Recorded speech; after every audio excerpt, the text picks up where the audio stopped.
नमस्कार। स्वागत है आप सभी का एक बार पुनः प्रीवियस ईयर पेपर के एनालिसिस में।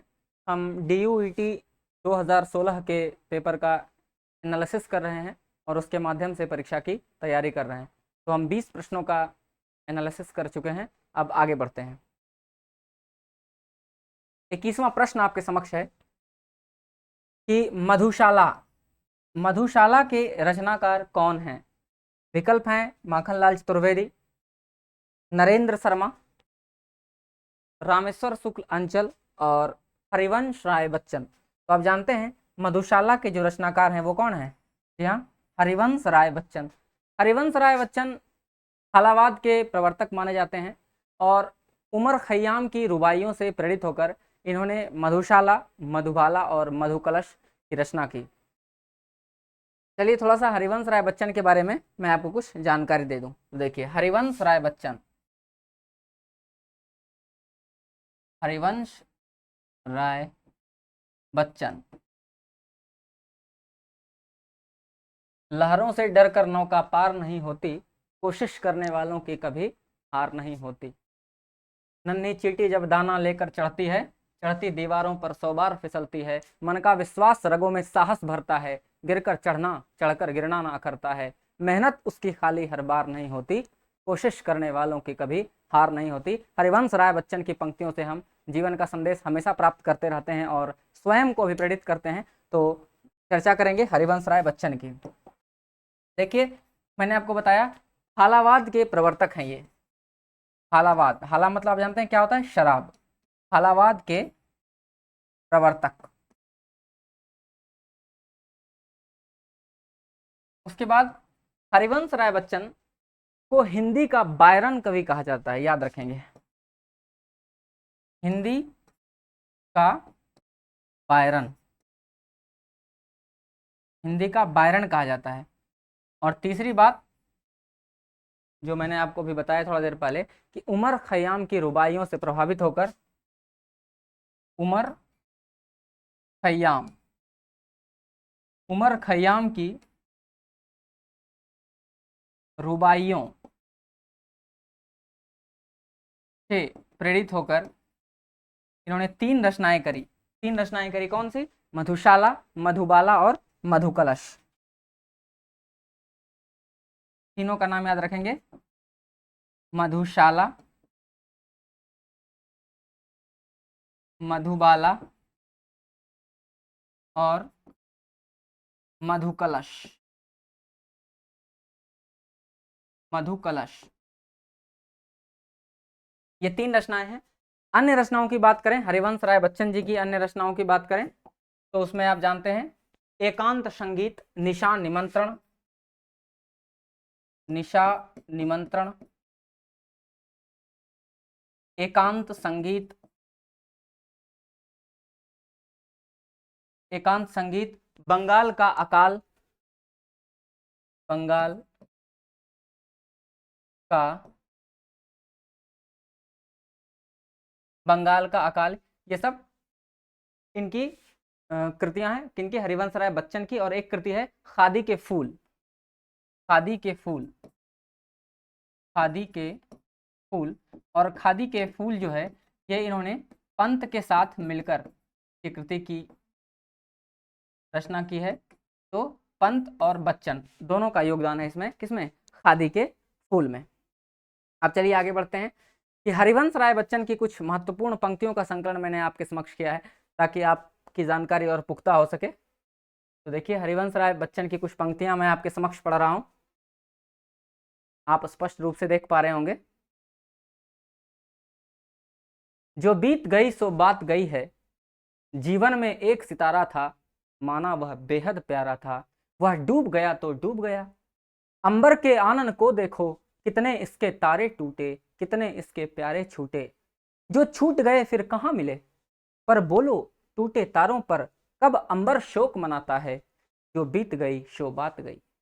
बहुत ही स्पष्टता से इन्होंने व्यक्ति को वर्तमान के पथ पर, वर्तमान समय में जीने के लिए प्रेरित किया है और बीती बातों को भूलकर फिर से नई शुरुआत की अभी प्रेरणा दे रहे हैं हरिवंश राय बच्चन। और एक बहुत महत्वपूर्ण पंक्ति कि अग्निपथ, अग्निपथ, अग्निपथ, एक पत्र छाँव वृक्ष हो भले घने, हो बड़े हो घने, एक पत्र छाँव भी मांग मत, मांग मत, मांग मत, अग्निपथ, अग्निपथ, अग्निपथ। और इस कविता की एक बहुत अच्छी पंक्ति जो मुझे बहुत पसंद है विशेष रूप से, कि यह महान दृश्य है, चल रहा मनुष्य है। मनुष्य देखिए क्या है, गतिशील है।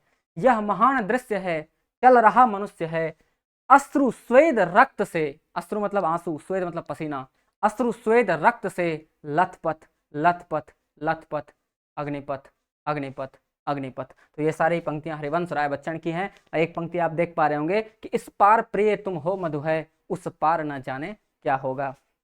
और एक और पंक्ति ये मधुशाला की पंक्ति है, और देखिए कितनी प्रेरणादायक पंक्ति है और बहुत संजीदगी से इन्होंने टच किया है हिंदू मुस्लिम के पक्ष को लेकर। ये कह रहे हैं कि मुसलमान और हिंदू हैं दो, मुसलमान और हिंदू हैं दो, एक मगर उनका प्याला। हिंदू मुसलमान दो हैं पर प्याला उनका एक है। मुसलमान और हिंदू हैं दो, एक मगर उनका प्याला, एक मगर उनका मदिरालय, एक मगर उनका हाला। उनका मदिरालय एक है और उनका हाला यानी शराब भी एक है। फिर आगे देखिए क्या कहते हैं, दो रहते एक, दो रहते एक।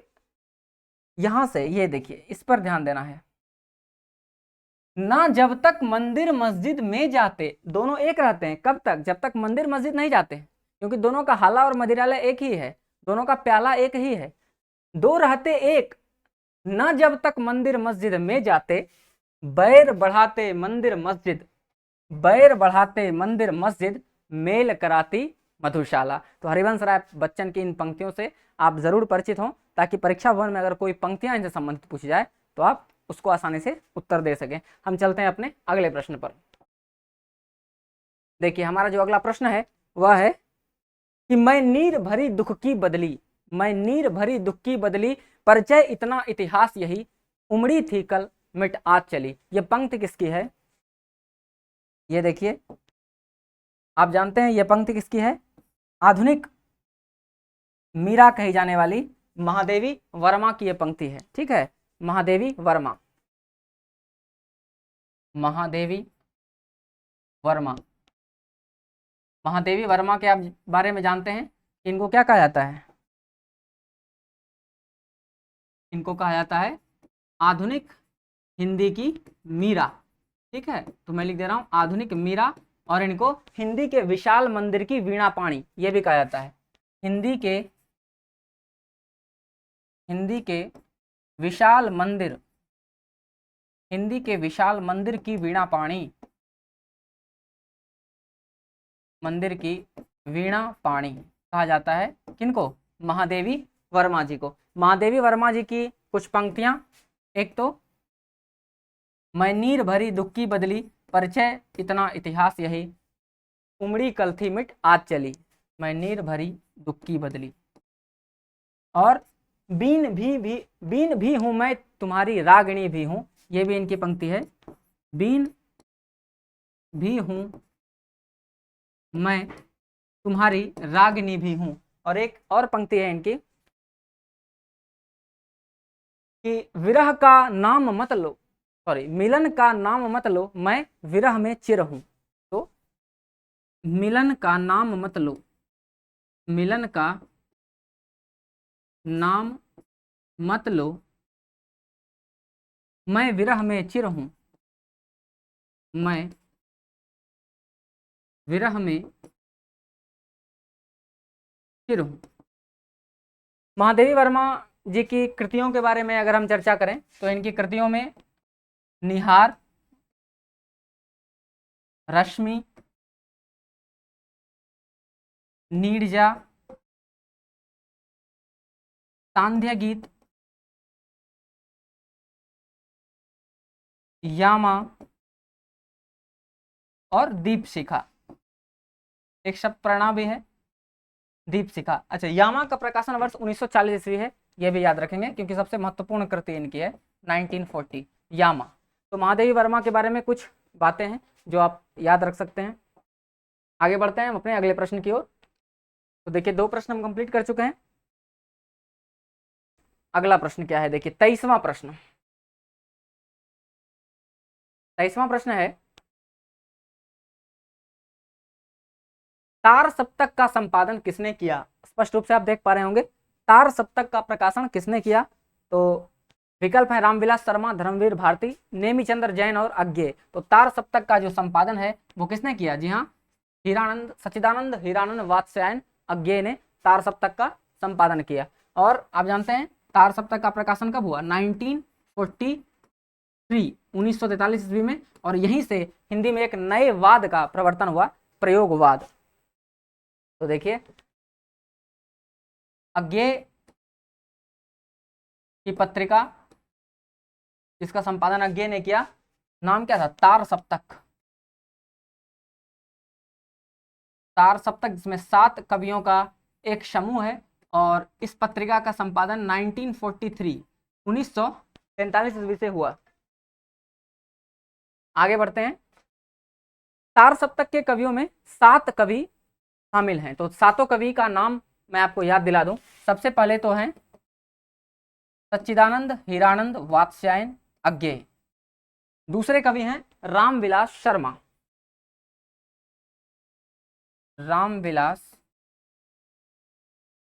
रामविलास शर्मा। तीसरे हैं गजानन माधव मुक्तिबोध,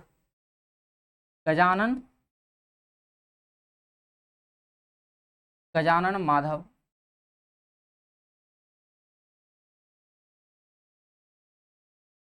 मुक्तिबोध। चौथे हैं प्रभाकर माचवे, प्रभाकर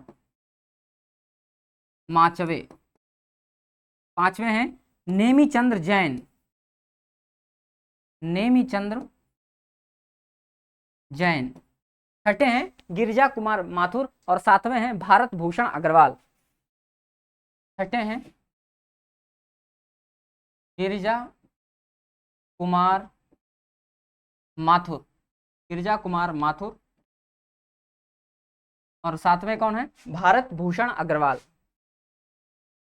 भारत भूषण अग्रवाल।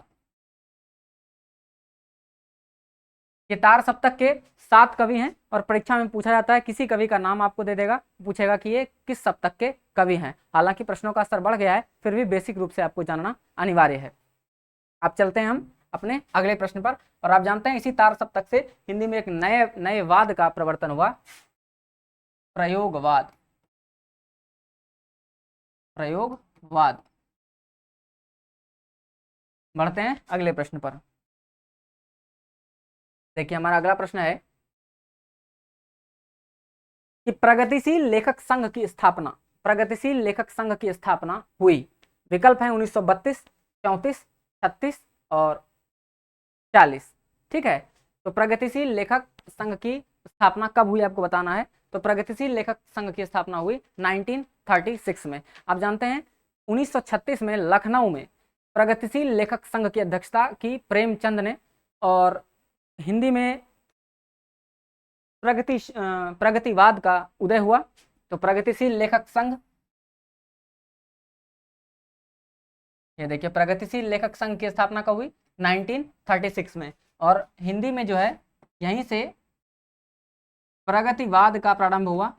प्रगतिवाद का प्रारंभ 1936 से 1943, कहीं कहीं 42 भी मिलेगा आपको। ठीक है, और आप देखिए, और ये प्रगतिशील लेखक संघ की जो बैठक हुई वो कहाँ हुई? लखनऊ में, लखनऊ में हुई। अप्रैल 1936 में यह बैठक हुई, जिसकी अध्यक्षता करी थी मुंशी प्रेमचंद ने। प्रथम बैठक की अध्यक्षता किसने की? मुंशी प्रेमचंद ने। ये जो प्रगतिवाद है, इस प्रगतिवाद का सैद्धांतिक आधार जो है ये मार्क्स का द्वंद्वात्मक भौतिकवाद है। तो इसका जो सैद्धांतिक आधार है ये क्या है? मार्क्स का द्वंद्वात्मक भौतिकवाद, मार्क्स का द्वंद्वात्मक भौतिकवाद इसका आधार है। और एक लाइन से इस प्रगतिवाद के बारे में आप अच्छे तरीके से परिचित हो जाएंगे कि राजनीतिक क्षेत्र में जो समाजवाद या साम्यवाद है, साहित्य के क्षेत्र में वही प्रगतिवाद है। ठीक है, राजनीतिक क्षेत्र में जो समाजवाद या साम्यवाद है, साहित्य के क्षेत्र में वही क्या है? प्रगतिवाद है। और आज के सत्र का अंतिम प्रश्न है कि गीत फरोश नामक कविता के रचनाकार कौन है? विकल्प है भवानी प्रसाद मिश्र, शमशेर बहादुर सिंह, केदारनाथ अग्रवाल और नरेश मेहता। तो गीत फरोश के जो लेखक हैं वो हैं भवानी प्रसाद मिश्र। तो आप जानते हैं भवानी प्रसाद मिश्र जो है, भवानी प्रसाद मिश्र, भवानी प्रसाद मिश्र जो हैं वो दूसरे सप्तक के कवि हैं, दूसरे सप्तक के कवियों में शामिल हैं। दूसरा सप्तक, चारों सप्तक के संपादन का वर्ष आपको ध्यान रखना है, तो मैं यहां लिख देता हूं तार सप्तक, तार सप्तक जिसका संपादन का हुआ 1943 1943। दूसरा सप्तक, दूसरा सप्तक 1951। तीसरा सप्तक, तीसरा सप्तक 1959 और चौथा सप्तक, चौथा सप्तक 1979। चारों का समय आपको याद रखना बहुत जरूरी है, ठीक है, क्योंकि प्रकाशन वर्ष पूछा जाता है, इसका समय पूछा जाता है परीक्षाओं में। आप चलते हैं भवानी प्रसाद मिश्र के बारे में हम जाने कि दूसरे सप्तक के कवि हैं और इनकी रचनाओं में एक तो दिया गया है गीत फरोश, गीत फरोश, और एक और महत्वपूर्ण रचना बुनी हुई रस्सी। अच्छा, बुनी हुई रस्सी क्यों महत्वपूर्ण है? क्योंकि इस काव्य कृति के लिए उनको साहित्य अकादमी पुरस्कार से सम्मानित किया गया। तो याद रखेंगे बुनी हुई रस्सी, बुनी हुई, बुनी हुई रस्सी। और क्यों ये रचना इंपॉर्टेंट है? क्योंकि इसके लिए इनको साहित्य अकादमी पुरस्कार से सम्मानित किया गया। अब हम दूसरे सप्तक के कवियों के बारे में थोड़ा चर्चा कर लें। दूसरा सप्तक, पहले सप्तक के सातों कवियों के बारे में हम इससे पहले के प्रश्न में चर्चा कर चुके हैं। अब हम दूसरे सप्तक के कवियों के बारे में आपके समक्ष चर्चा प्रस्तुत कर रहे हैं। तो दूसरे सप्तक के कवि में सबसे पहला नाम आता है शमशेर बहादुर सिंह,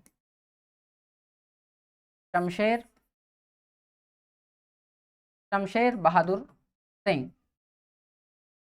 दूसरे जो हैं भवानी प्रसाद मिश्र, भवानी प्रसाद मिश्र। 3 नंबर शकुंतला माथुर, शकुंतला माथुर। चौथे हैं हरिनारायण घनश्याम व्यास, हरिनारायण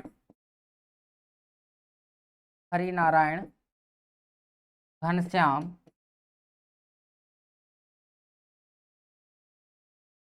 व्यास।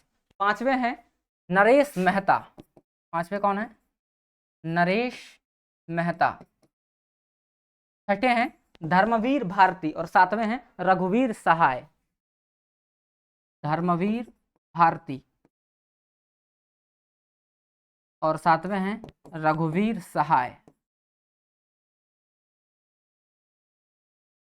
तो इन दूसरे सप्तक के भी 7 कवियों के नाम आप ध्यान रखेंगे। तो आज हम 5 प्रश्नों के बारे में विस्तार से चर्चा कर चुके हैं। हमारे साथ जुड़े रहिए और परीक्षा की तैयारी सही दिशा में सटीक रणनीति के साथ करते रहें। आज के लिए इतना ही, धन्यवाद।